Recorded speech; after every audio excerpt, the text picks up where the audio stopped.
It is the next morning and we're gonna wrap up our garage door project. Last night when we left off, we had just installed the side rail tracks and now we're going to install the horizontal tracks that are up into the ceiling. I think if you can reach it, you can put that on that roller. Okay. I think that's how I did last time.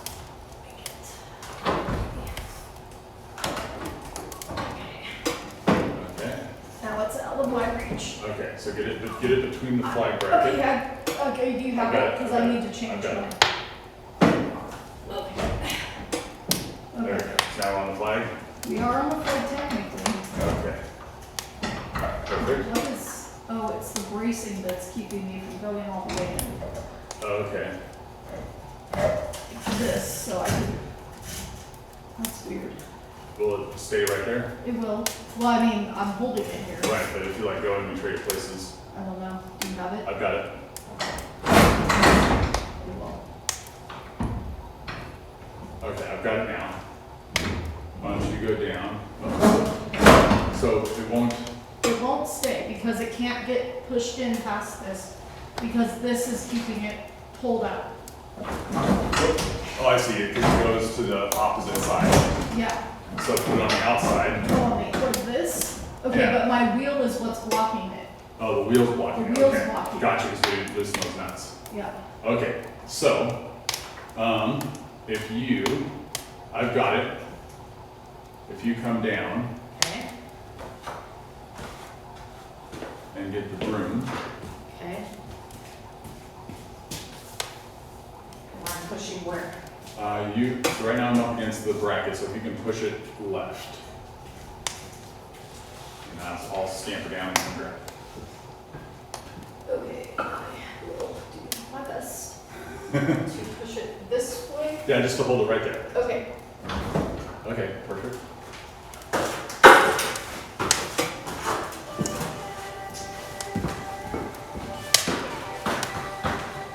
Alright, got it. Alright, so I need the half-inch socket. Okay. And now I need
So now that we have our curved piece of track in, we're going to push the door against the frame of the opening and then move the hinge, or wouldn't be the hinge, it'd be the roller bracket against the track to hold it tight against the wood framing of the door.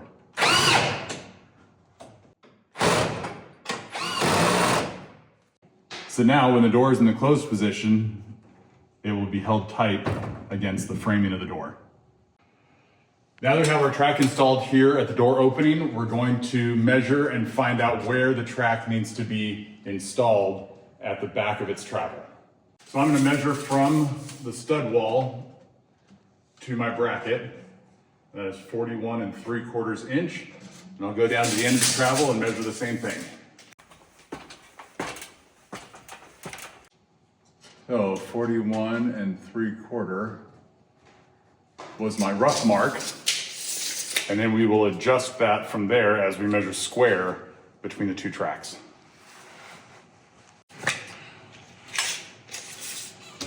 So now what I'm going to do is I'm going to hang a tape measure from the bottom course of the truss. And then hold this track level and get a measurement for our vertical bracing. So we're going to go 28 inches.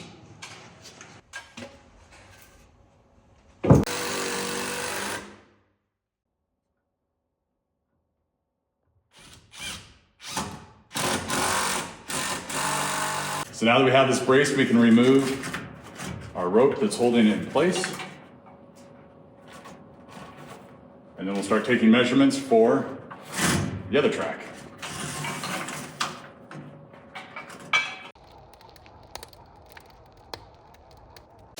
Now we're going to measure the track width at the front of the door and duplicate that distance at the rear of the travel.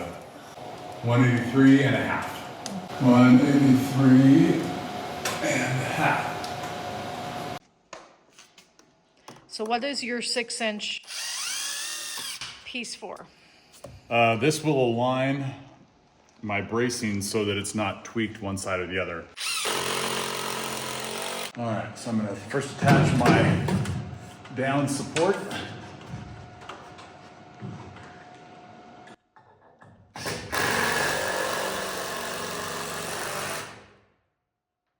All right, now we're going to attach this side support here.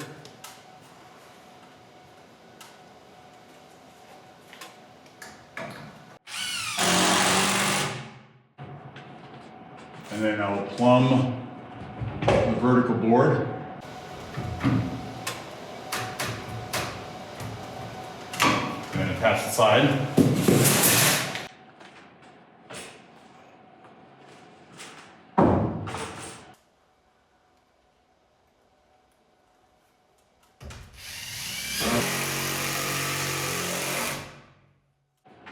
Now we'll level and mark the track.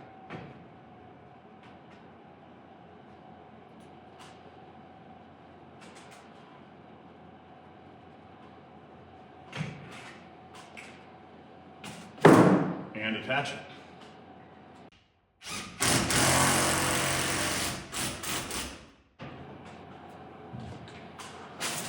Then I'll double check my level. Perfect. I'm going to take the rope off. Next thing that we are going to do is measure diagonally to see if it's square. Right. Whatever you want, just one thing. 230. You want to do the letter?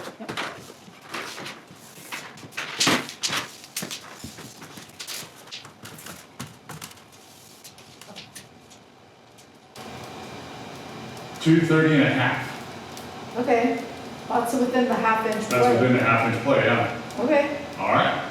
sweet. First thing that we're going to do now that we have our track level is affix this 90-degree angle point. So we have our carriage bolt in there already, and all we got to do is just tighten it up.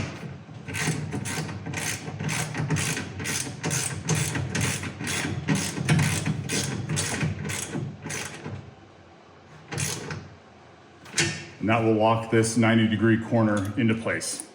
Then what we're going to do is we're going to put our lag screws into this flag bracket, securing it to the door frame. So that these 5/16 lags don't split out the wood, we're going to start by pre-drilling our holes with a pilot drill.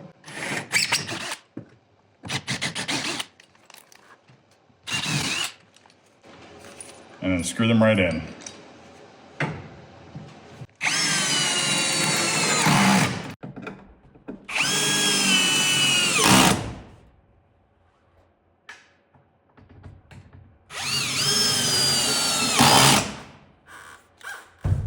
Nice and tight. So we have this bracket just held in place with a screw in each position, and now we're going to put some timber screws in to permanently secure it. Just like with the lag screws, we're going to pilot drill our holes so it doesn't split out.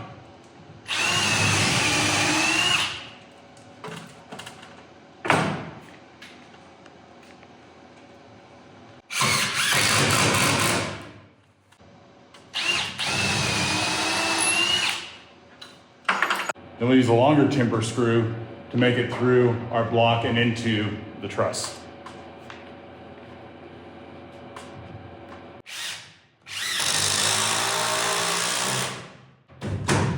That's not going anywhere.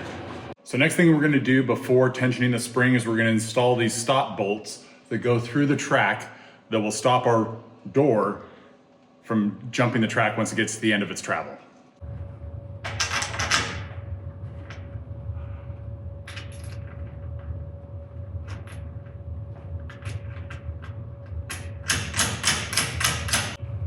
Okay, now we'll go to the other side.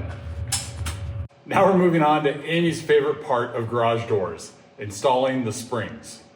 So to do that, we're gonna start by finding the center of our door, which is identified by the garage door opener bracket here. And we need to build a brace to hold the center bushing for the springs, as well as our door opener track bracket. So I need a 21 inch and 1/4, 21 1/4 inch. Okay.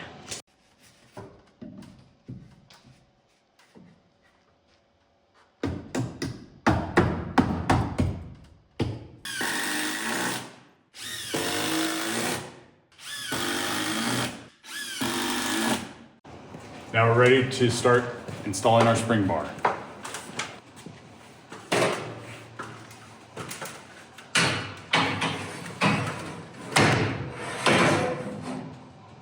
Next, we're going to temporarily mount our center bushing plate. This is going to go center of the door and kind of an eyeball level with the other two side brackets. So this is the part on the first door that we messed up on. We thought we were so clever, we recognized that there was red and black paint on these rollers, and so this is our left roller and this is our right roller. What we didn't recognize though at first was that the springs also have red and black paint on them as well. Just by chance, when we did our first one, we put the springs on backwards, which means we would have been tensioning them the wrong way and they would have been fighting each other. So making sure that you got your red with your red and your black with your black. So left and right as you're looking at the door. All right, now we're ready to start loading the bar. We're gonna start with our bushing, and the bushing has a cone shape to it. And the cone shape is gonna go towards the spring. So we're gonna put the other side on first so that the cone is towards the spring. So the bolts that are gonna through bolt our center carrier bearing goes on first.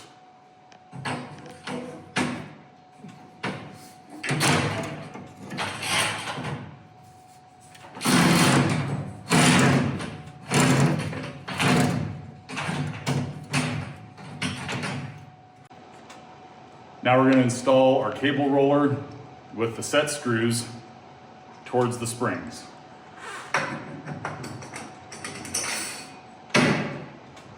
Next, we're going to install the bearing assembly for the spring bar.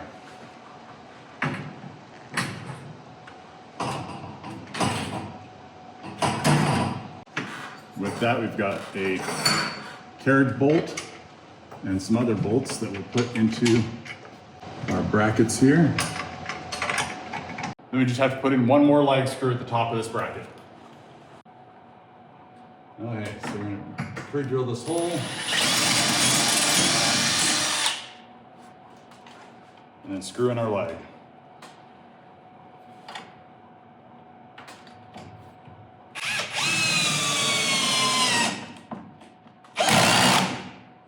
Perfect. Now I'm just going to pull the spring over to the center. And we are just going to temporarily put the bolts in here to hold it in place so it doesn't drop out of that center support.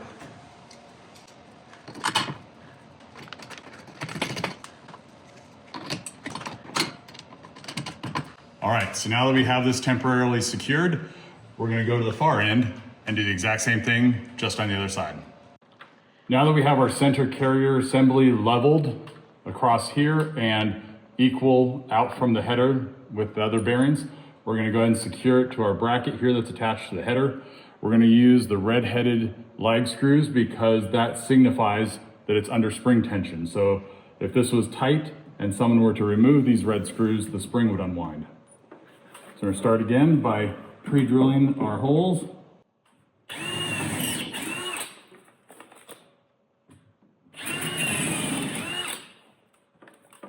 And then installing the legs.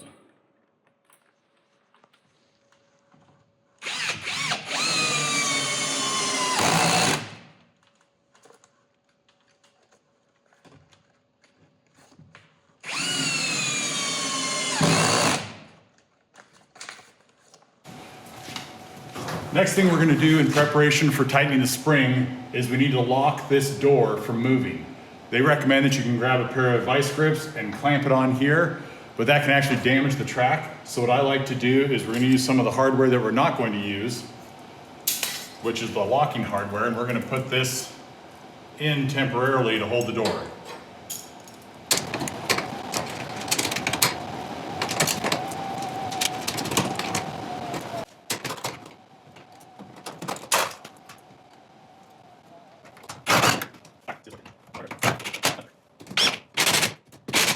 So now our door is locked and won't raise as we put tension on the door, but we can easily unlock it to test the tension on the springs.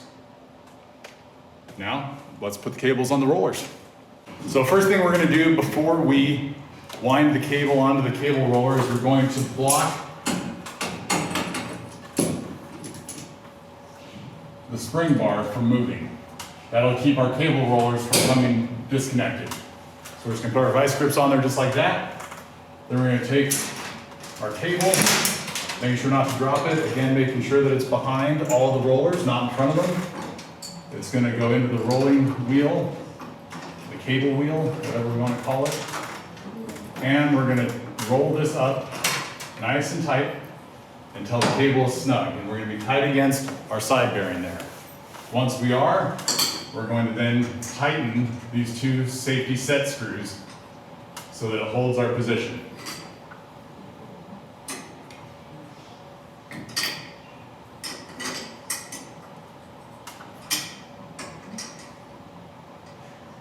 And there isn't really a torque setting for these, but you do the German equivalent, and that's Guten tight.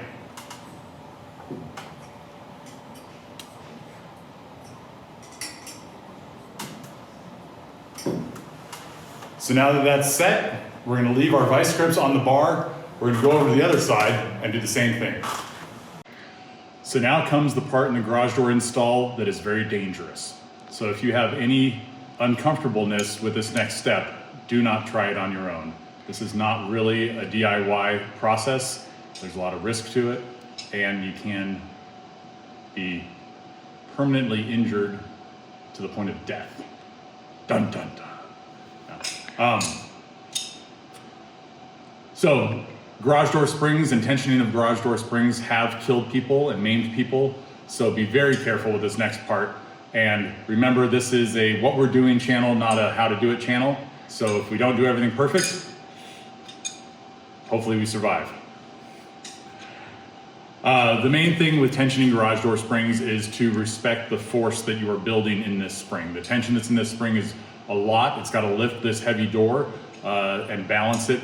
So we're putting it under an extreme amount of tension, and any slip up or lack of concentration could be disastrous. So not all garage doors come with this style of spring anymore. A lot of the newer garage doors have either a spring that stretches instead of winds, and some garage doors even have nice little tensioning gearboxes where you just put a drill onto it and you just tension it up. This is kind of the old style with the coil spring that we're going to be tensioning today. So I've tensioned a number of garage doors and I'm very comfortable with it, unlike Amy. I am not. But the most important thing is something that I didn't do the first time I did it, is having the proper tools. So having the proper tools is key, because just sticking a pry bar in the hole, like I may have done, has the chance to slip out of that hole. So having the proper diameter rod that goes in the hole that is strong enough to move the spring without bending, and then I mark the rods with a Sharpie or a piece of tape that shows the depth so that I know whether this is sliding out or whether it's fully seated in there. We want to make sure that this is always fully seated in the spring tensioner. We also need our 3/8 inch wrench for tightening those set screws. Before we tension anything, we want to recheck and make sure that everything is secure and in its proper place. So we have our center carrier bearing, the bolts between the two springs are secure, our red-headed lags are into the header. We have all of our bearings on the sides and rollers attached. We're going to leave the vice grips attached until we have spring tension, otherwise our rollers will unwind. So that's going to hold it in place until we have our first set of spring tension on that cable. Once all that is checked, we're going to make sure that we're positioned in a way that we can leverage our tools as well as be out of the danger path. So the danger path, as we're leveraging these, is anywhere that this will fly out or slip out and come down and crush something. So we want to keep our hands, head, body clear of basically this path right here. And no one should be back behind me either. And then we go for it. So as we tension, it's important to remove any distractions. So have all the conversations you want to have, talk before you do it, so there's no distractions, and that will help with safety, with concentration, and with keeping track of how many turns you've made.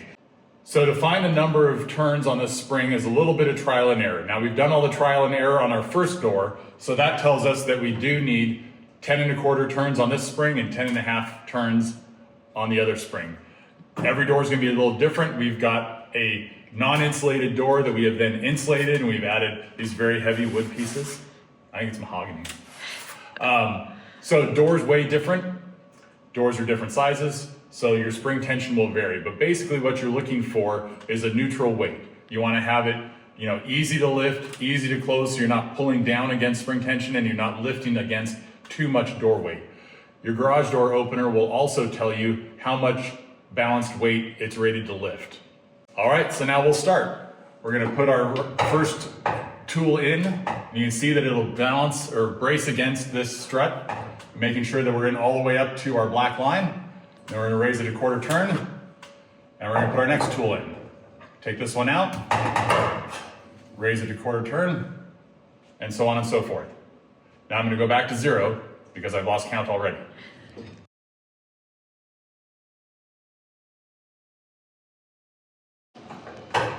And 1/4, 10¼ So now we're going to leave this bar in, bracing it.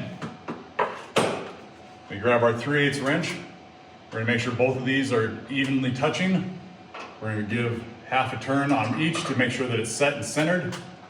And then we're going to tighten it down, making sure that your bar doesn't drop out as you're tightening it.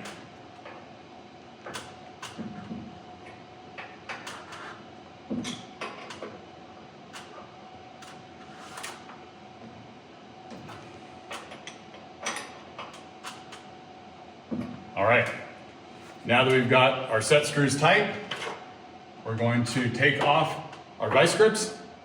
And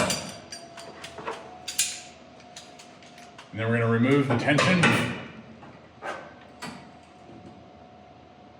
making sure everything's tight, nothing's slipping. Just like that. Wasn't scary at all.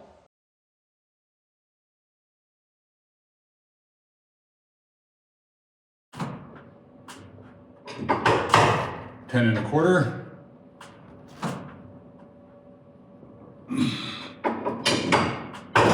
10½. All right, making sure everything's set. My set screws are snug. I'm going to hold my tool while I tension.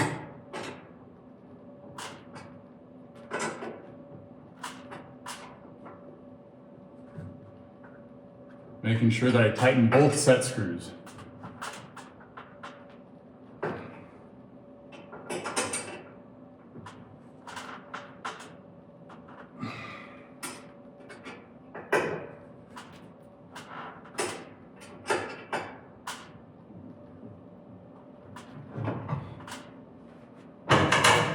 Okay, I'm going to release the tension on my tool.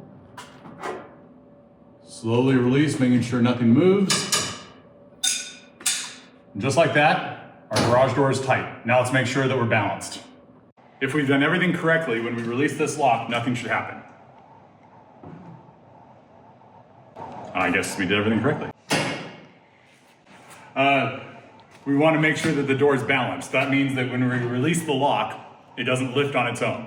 We want to have some force required to lift it.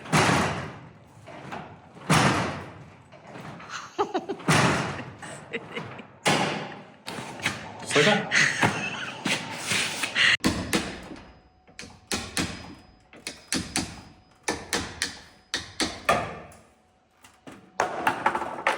All right, let me show you what I did. So the door as it was opening was hitting against the bracket that we put on for our spring carrier. So now, it'll go right past. Now let's see if our door is balanced.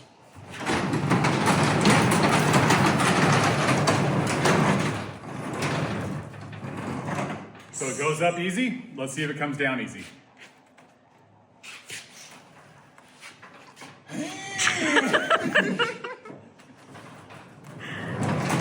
Alright. I think if I was pulling from the bottom, it'd be easier. Can I do a pull up? Look at me. 100. Alright.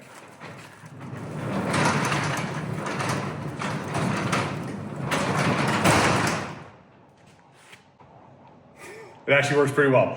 Just because I had my pull string up higher, I think it made it difficult to pull. That's why.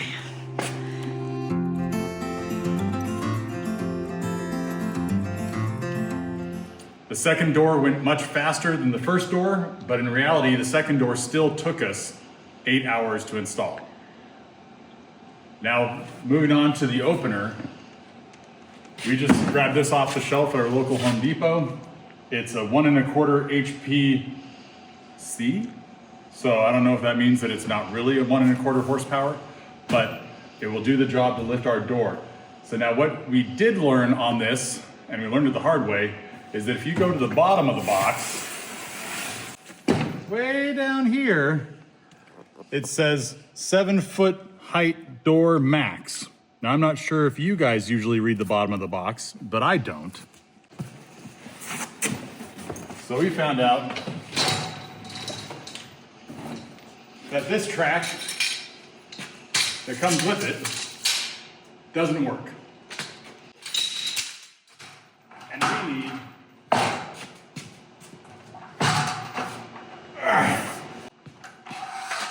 this track, which is much bigger.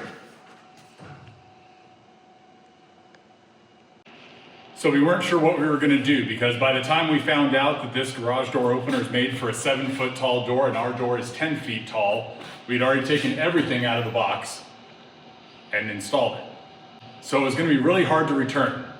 But after a few calls to the manufacturer and to local garage door dealers, we found one locally that had these tracks for 10-foot doors. So add another $179 to each door, and we can put in openers. You got me tripping ever since I saw you. I went slipping, didn't even know you. Couldn't even breathe without you. It's how I'm feeling, all I ever wanted. You, I'm digging, it's how you got me started. Couldn't even be without you. I wanna be by your side. That's what I'm trying to say. You got me breathless, got me breathless. When you do all the things you do to me.